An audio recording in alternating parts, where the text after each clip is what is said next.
Why is it that you get fat eating McDonald's, but my client and I somehow lost our belly fat eating only that? It's because you don't actually understand how calories work. So you choose to eat foods that taste like feet and you stay stuck. So today I'm breaking down the exact 3-step method I used. You'll know exactly what I ate, how much weight I lost, and you'll walk away with a realistic eating plan you can literally copy to lose your next 25 pounds of fat faster and easier. And at the end, I'll show you one mistake you must avoid so you don't end up like me the last time I tried this. Now, before we start eating McDonald's like fat fucks, if we don't know how many calories we should be eating or what the calories are in the foods at McDonald's, it's like walking into Gucci and buying stuff without knowing how much money you make or what anything costs. It'll end the same way all my relationships end. A complete disaster. So the same way you budget and spend your money, just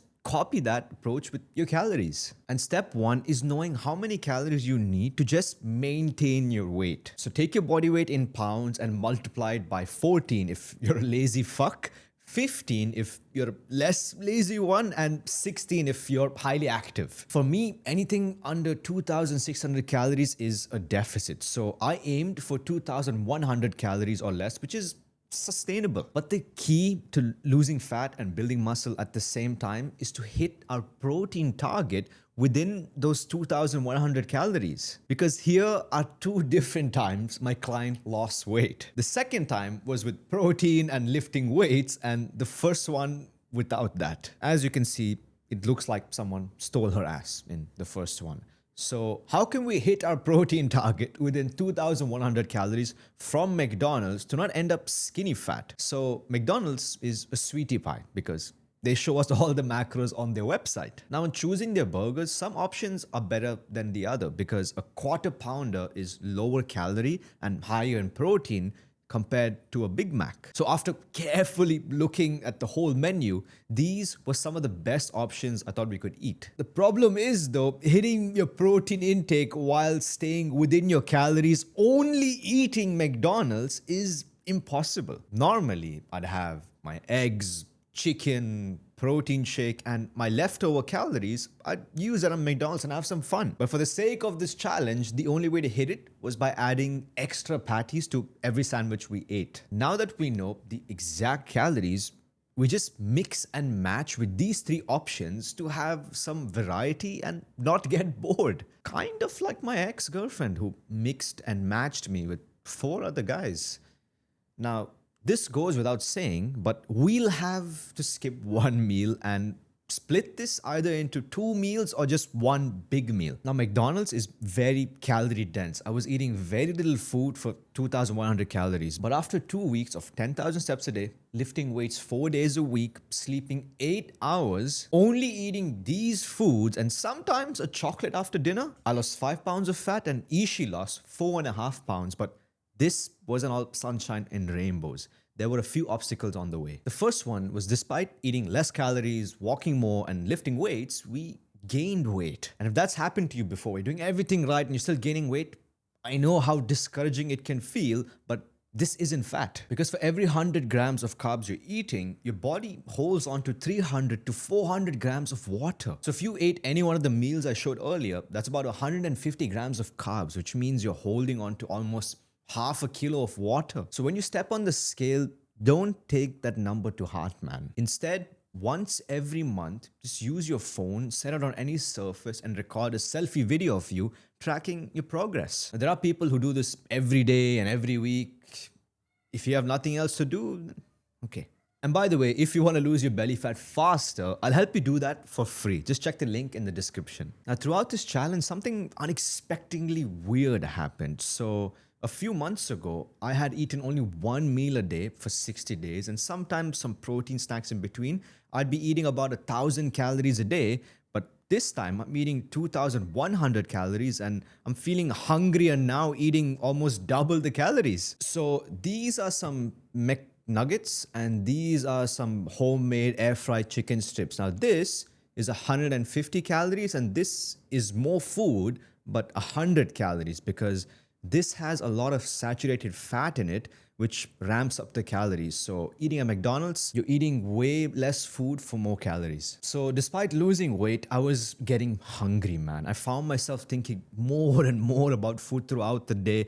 I couldn't even focus on work. But on a normal day, for you to eat McDonald's whilst losing fat without feeling hungry, you could easily have a double scoop protein shake for breakfast, a bowl of oats for lunch, or tuna salad, a grilled chicken wrap, 10 egg whites, anything under 500 calories. So then you're kind of halfway hitting your protein target. Then you just manage the rest of your calories from protein from McDonald's or whatever you want to eat from. Essentially, all we're doing is having a high protein snack, a high protein, low calorie meal, and then we're using the rest of our calories on foods we actually enjoy while staying in a 400 to 600 calorie deficit. And if you stick to that deficit, you do your 10,000 steps, you train, and you eat out every single day, you lose around 25 pounds in 4 to 6 months. And if you eat out less, you'll speed things up even more because you'll be getting more food for fewer calories. And just remember, as you lose weight, you'll need to readjust your calories too, because a truck needs more fuel than a car does. Now, Calvin, surely eating McDonald's every day is bad for your health, right? Well, you know those fucking idiots who walk slowly in front of you at the mall? The same breed of people will call these foods toxic poison because it gets a lot of views on the internet.